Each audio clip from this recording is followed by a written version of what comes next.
let me just quickly go over some announcements. Not too many here. The biggest one simply being November to Remember.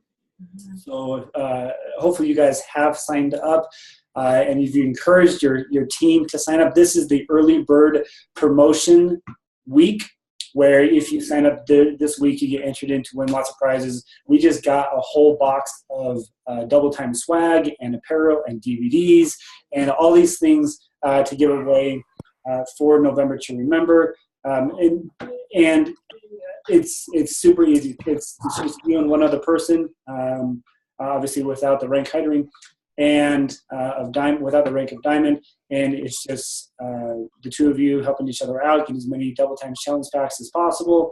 Got some great prizes, got some great charities you can go for. It's regionally based, and so there's going to be an overall winners, but there's also going to be regional winners who get lots of cash to go towards their school PTA or whatever local charity. So we're grateful for that.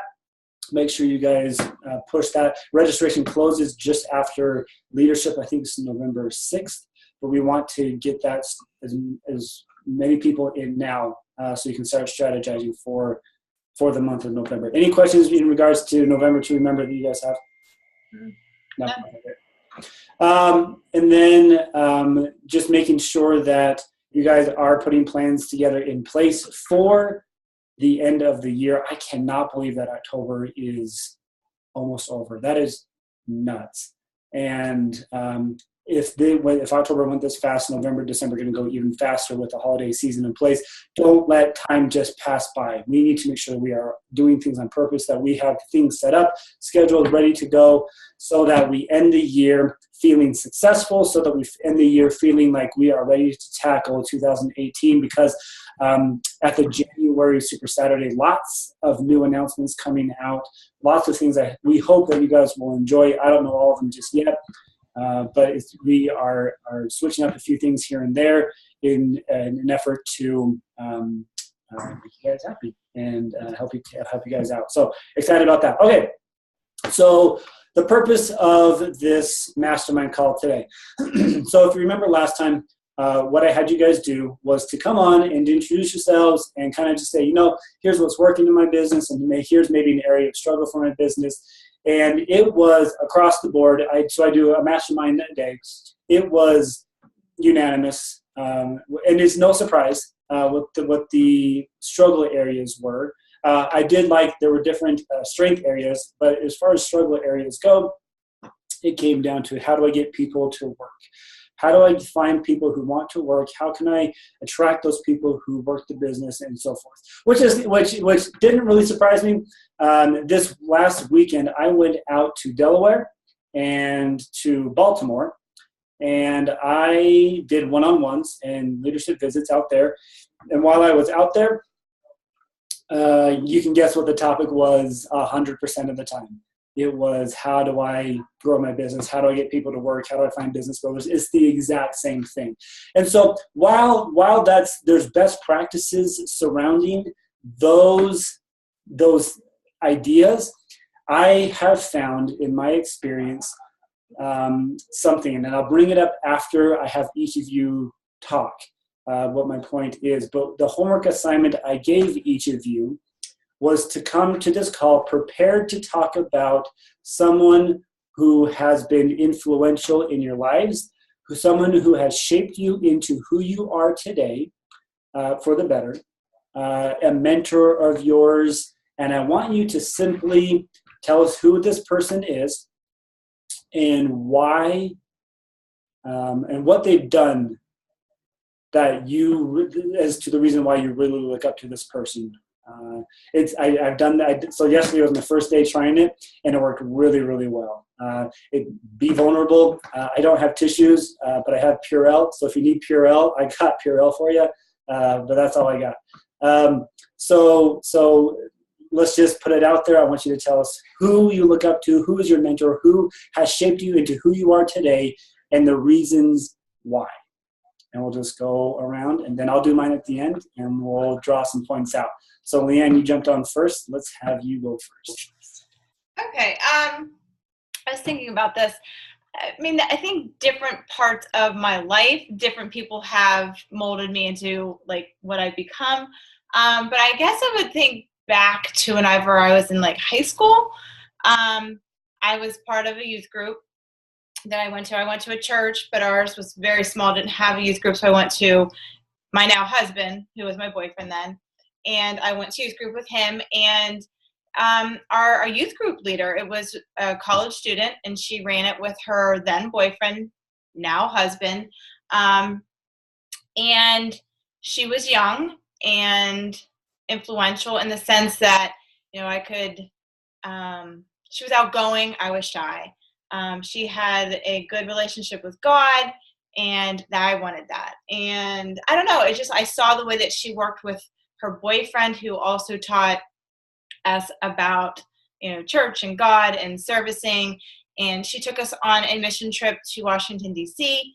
And I don't know, I loved all the aspects of her. She just was open about her faith. She was level-headed. She was in college. I don't know, there was just everything about her that I kind of was like, okay, I would like to be like her. I want to, I don't know, there was just, I liked her personality and her kindness and her giving and her service, and yeah.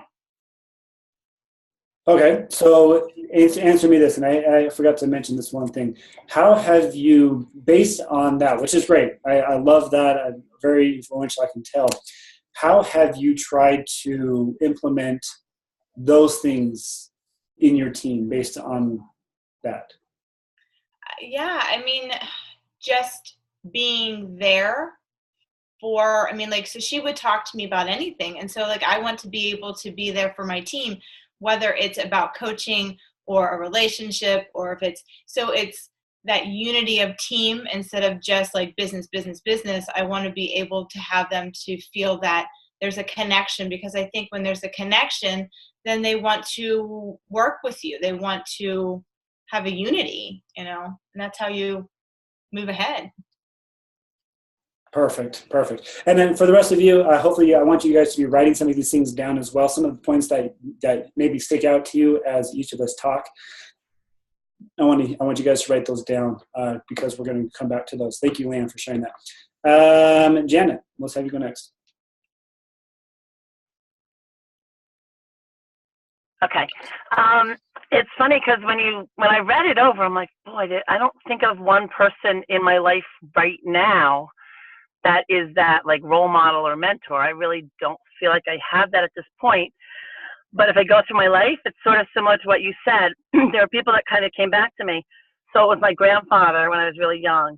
It was my fourth grade teacher of all people. That's the one that sticks out to me. It also was a youth pastor. It was just very genuine. It was in a company, a regional director, and most importantly, my sister. And when I come down to all those people, because I feel like they're the people that shaped me over the time, the one thing they all had in common, and it really was their view of me, they all saw the best in me. They all saw like the potential in me. They all encouraged me, no matter like I wouldn't just say it was like glass half full. They just really saw the best in me, no matter what. And those are things that really stayed with me. They supported me, they believed me, and they encouraged me. And I guess if I was going to take that, if that's what the kind of person that helped me, then I would think that that's exactly, for the people that are going to connect to me, that's the kind of person that I need to be for my team. That's so good. I'm writing some of those things down right now. I really, really like that. And I, it doesn't have to be one person, like you said. There were, if you were to go back, obviously there's plenty of people who have shaped us into who we are today. But I love that you were able to find an underlying theme throughout all of those reasons as to why you chose them. And I couldn't agree more. It sounds like these were very influential people, even back to your fourth grade teacher. I love that. I wrote I'm a teacher right now, so all my essays for teaching always went back to him. And he made it seem like we had a little secret. And it was really that I needed to improve in some areas, but it was our secret and he would help me. But he believed in me, and I knew he believed in me. And because of that, I was able to progress in math, which was my stumbling point at that time. Wow. Yeah. That's so fun. It's so fun. And Leanne, you're a teacher. I think most maybe Okay. before, but man, when it comes to teaching and coaching, and to that effect as well, a lot of the times it's about influencing people more than just picking up a paycheck. I know Leanne and I have some conversations, and she has a very, very close relationship with her students. It's this, some in particular, and it's so fun to know that there's teachers out there who do care. I mean, they don't have to do that. Janet, to your point of making you feel that special, that important, but because they went out of their way to have that good relationship with you, you were able to it stuck with you to however many years it's been since then. We're going to come back to that. I really appreciate you mentioning that. Thank you. All right, Doreen, bring us home. Well, having worked with Janet, I can tell you that Janet is that teacher. Janet is an amazing teacher, and she's an amazing fourth grade teacher, and kind of makes me understand a little bit more now that you told that story. For me, it's hands down my father. Like, I didn't even have to think about it. And the biggest influence in every area was my father. And the biggest joke, George, I told George, he has one that he does with me also, but my father's biggest thing he said to me, he would quiz me on what's the slipperiest surface on earth? Wet leaves. What's the slippery surface? He did it so many times that every time fall comes and I see wet leaves, I'm saying it to myself constantly. I'm laughing because that's my father drilled it into me, and it was just little things. And he was so influential. He was. I can tell you, it's where I get my work ethic. It's where I get my. You just do what you got to do, and you just go on, and you can't let things stop you. And I mean, I just remember so many things. You could don't call into sick to work. Go to work, show them you're sick, and then if you can call in sick the next day and the next day if you're sick. But this way, they see you're sick, and no one's going to question you.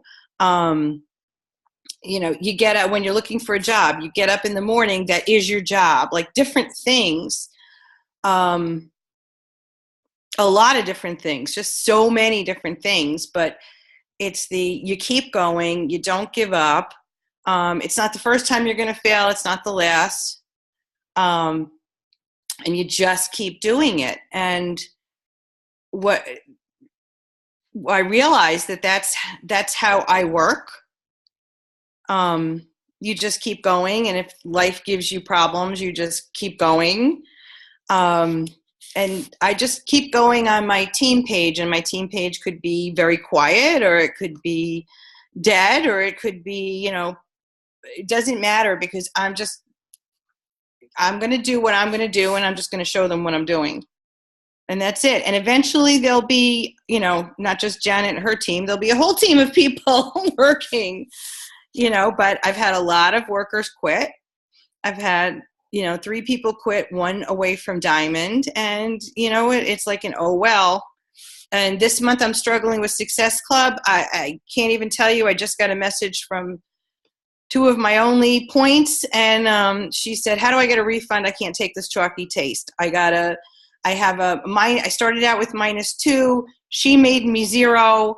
I have 2 points. Now I'm going to be back to 0. And if she returns this, but you just keep going. You keep going. And I'm sitting here going, all right, how do I get to 10? How do I get to 10? I've got to get to 10.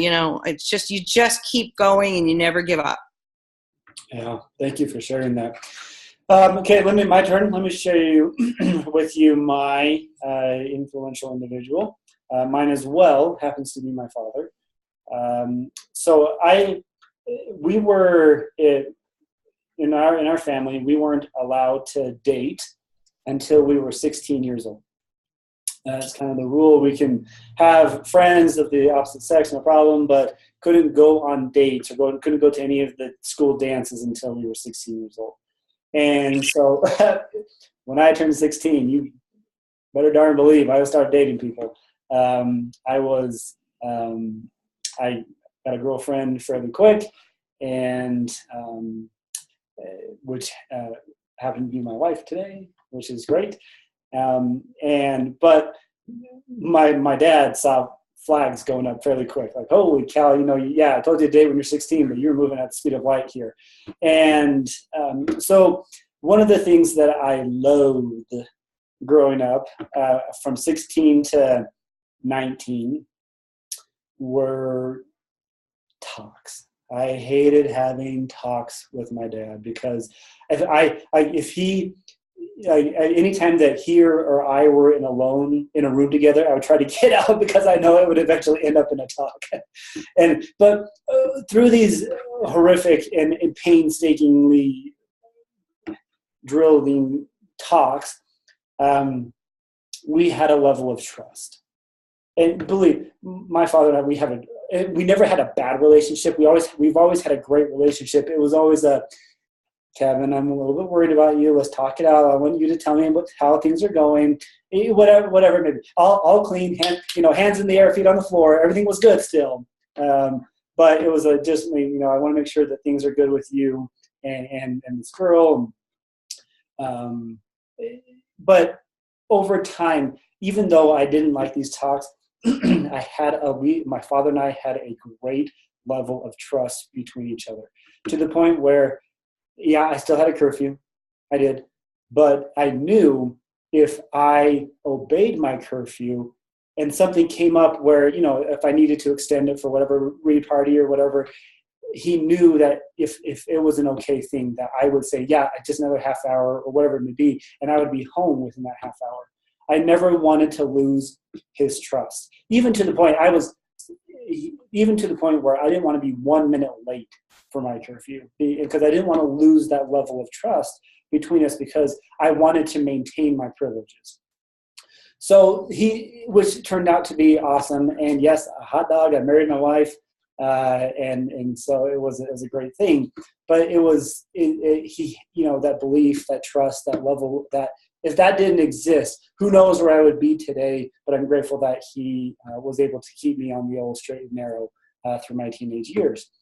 And so, okay, so now that we've shared these things, hopefully you guys took notes, either physical or mental notes, of some of the things that you gleaned from everybody else's when they told who was their influential person. I did. Let me tell you some of the words so I wrote notes and then I bolded some. Here are the ones that I bolded. Had a good relationship with, had a connection with, saw the best in me, saw the potential in me, they believed in me, good work ethic, trust. All of these things, I feel like, are the underlying tones of a good leader. Notice, not one person said they forced me, nor did they come down on me. It was an underlying level of trust. It was an underlying level of confidence, of belief. And if we were to do another round of this, and I won't, but if we were to do another round of this, we've all had bosses. We've all had people we've worked for. And we've all had people we really like working for and people we do not like working for. Why? When it comes to the person you liked working for, what did they do that made you like working for them? My guess is you had an awesome relationship with that individual. They believed in you. You had trust between the two of you, and they probably gave you the opportunity to shine with your strengths. Just guessing. When it comes to the boss you did not like working for, it's probably because they were demanding, probably because they did not trust you. did not give you any opportunities to share or to shine. And there was maybe a little bit of, like the one I worked for, you can just tell that it was more about them than it was about you. They wanted to build themselves up at your expense rather than building everybody up. That's been my experience. And so time to bring it all back to us. I'm going to go into my very first part of my conversation. Yes, it would be great if we were to find people who wanted to work this business from day one. Yes, it would be awesome if people would get this business and run with it. It would be awesome to sign up people who never look back. But people don't suck. The people we sign up do have potential, but they will not grow to their full potential unless we have that same level of belief, trust, and relationship like the people that we talked about with our mentor. Sometimes we fall into the pit of talking too much numbers, of pushing them, of come on guys, we all need to get an SE, we all need to get a few more. I get that. I understand what you're trying to get at, but think about how you're coming across and think about the relationship you have with these individuals. If you're simply pushing numbers and you don't have that base level of trust and relationship behind it, you're coming across as this boss over here that just is pushing for numbers rather than the boss over here that cares about the individual. So even though we all want to grow. I'm not saying this is a kumbaya moment. We all just sit around and feel great about each other and have a great partying relationship, and business doesn't grow. But business, in my opinion, and this is what I talk about on my one-on-ones when I go out. If you want to have a strong team, you need to have that base level first. You can't just sign people up and expect them to work. You have to. They've tried it before. They've tried losing weight. They've tried diets. They've tried building businesses, and they can't do it by themselves. They need a coach. They need a mentor.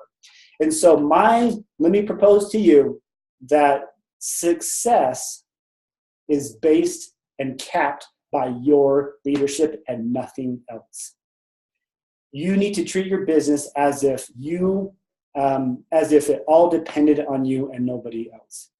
You have to lead people in that sense. Your success is capped by your leadership. If you want more success in your business, you have got to be a better leader. The law of the lid. Amen. That's exactly what I'm talking about.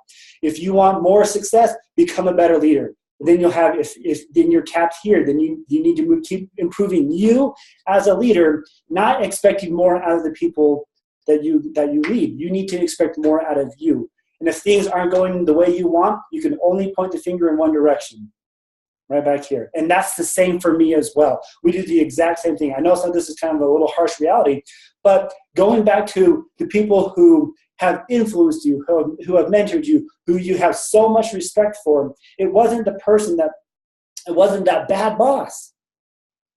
So it was that person that made you, who believed in you, who you had that level of trust, and that's who you need to be with your coaches. Granted, I understand. I will be the first to admit you can't please everybody. I get that. And there will be people who fall to the wayside, but I can promise you better percentage, a better retention rate if you focus on the individual more than on the numbers, more than on those things. Yeah, we all need to hit SC. I get that.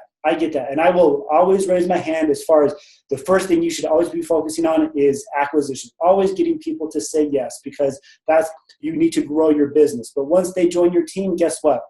They are just these tiny little babies who need some help, who need that extra, somebody to believe in them because they don't even believe in themselves. We've all worked with people like that. The top coaches, they do that. They focus on those things. So I know a little soapbox moment here, but I want to make sure that this leadership series that we're going to have, and I do want to say that I'm still up in the air. I want to make sure that we talk about the things that pertain to you guys, that build you up as a leader, that make you better. Because I think if you're in a better place, your team's in a better place. And so I'm going to continue giving homework assignments. I'm going to be continuing molding the topics so that we talk about the things you guys want to talk about. But this session right here with the homework assignment is to say, okay, the reason I look up to these people for these reasons, maybe I should be doing that with my leaders as well. Thoughts? I've been talking a little bit too much here. Any thoughts in regards to this topic? This was extremely helpful to me. Good. How come? I listened to, John Maxwell and the Law of the Lid and a million different trainings, but this made me look at it completely differently, because just listening to three people and it was three very different things. But you're right. The theme is, it's not the person who nagged me. It's not the person who pushed me. Although my father did push me and he did force me to do things. But what I remember is how he led, which I never would have thought in a million years if my father was a leader, because he's your father, right? But watching him get up, rain or shine, sick or not, and drive 2 hours to his office and 2 hours back, and watching him do, the examples he set were positive. And, when I was crying over a test, I still remember, it's not the first test you're going to fail. It's not the last test. Move on. It was like, dust yourself off and keep moving, keep swimming, Dory, and it's just, made me feel better. Everything that I remember were things that were for my good, but things that I had to do myself, like getting up and going in and showing them I was sick, instead of just calling up to a new job and saying I was sick, to the point where you go in and it was a good lesson. Oh my God, Doreen, you're sick, go home. Okay, and then it wasn't like, oh, it started 2 weeks ago. It was like showing up. He taught me to show up, and he taught me to keep going, and he taught me to work hard, but without pushing, without saying, come on, you have to. Like, none of that language was there. And by praising what I did do well, like you said, allowing you to shine in your areas that you shine, rather than, I can't stand when someone pushes, or, even, on occasion you'll hear it in, I don't even want to say it, but, when somebody says you guys aren't working hard enough, or you need to do more, or you're not talking to enough people, give me something concrete. Don't criticize. So he led without criticizing. It was leading with examples. Perfect. Thank you so much. Jenny, you unmuted yourself. Yeah, because I'm thinking it's especially personal to me, because the last person I mentioned is my sister, and my sister passed away 2 years ago. So this is my leader. This is the person who showed me how to be a mom by her raising her own kids before I had my kids. Like, she was always there to talk to. And you know what, Doreen, I can't think of a single time when she ever told me, I can't think of any time she ever criticized me. Everything is she led and did it the way she thought was best. And then that's all. Like, that was her, that was the only advice she gave, is how she's done it and what's worked for her, and maybe what hasn't worked for her. But I'm just saying that personally, she never criticized. She never told me I was doing things like, you know what I mean? It was always on the positive side. It was always on, oh, of course you could do that. Of course that's something you could do. And I will never forget that, because literally our last conversation, I crawled into the bed in her hospital bed together, and she's like, I know you always looked up to me. I know you always have. And it was just like, it was just that full turn moment where you realize, yes, you have always looked up to that person, and she acknowledged that back. And I just, again, everything was always positive. She's the most, probably the most hardworking person, and possibly the most positive person I've ever known in my life. And it had great impact on me, and always will. Wow, thank you for sharing that. I didn't know that about your sister. Sometimes you don't, know the impact you have on the individual when you do show just a little bit of belief in them. They may not have ever had that in their life. Nobody may have ever believed in them. And the fact that you're showing just a little bit of belief, to you, you're like, yeah, it doesn't feel any different, but to them, it's life-changing. They've had enough people come down on them that they need somebody who will believe in them.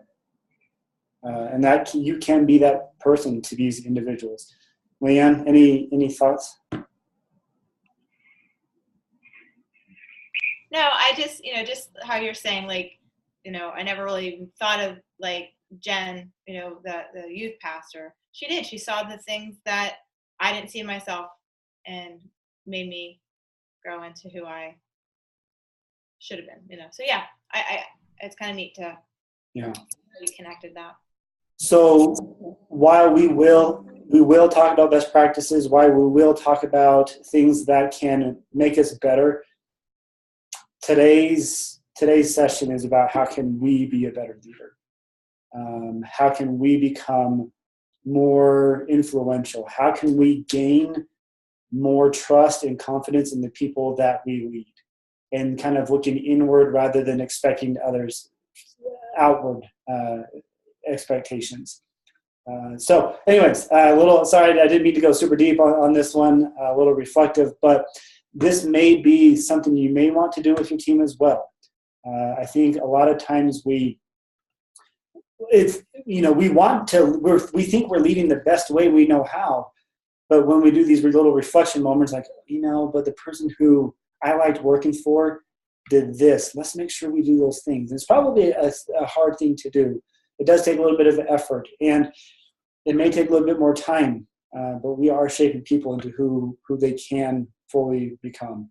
So we'll leave it at that. That's a good place to call it a day for our mastermind. Thank you so much. I really appreciate you guys jumping on. It really says a lot about you when you jump onto these calls. I really appreciate it because I feel like we become better as a group rather than just as individuals. So thank you so much for jumping on. Great group of ladies here. And we will reconvene in 2 weeks. This is every other week. So the next week will be an off week. And then we'll come back again in 2 weeks on Wednesday to have another homework assignment. I'll give you another one, and we will talk about that. So thank you so much for jumping on. We'll catch you guys on the flip side.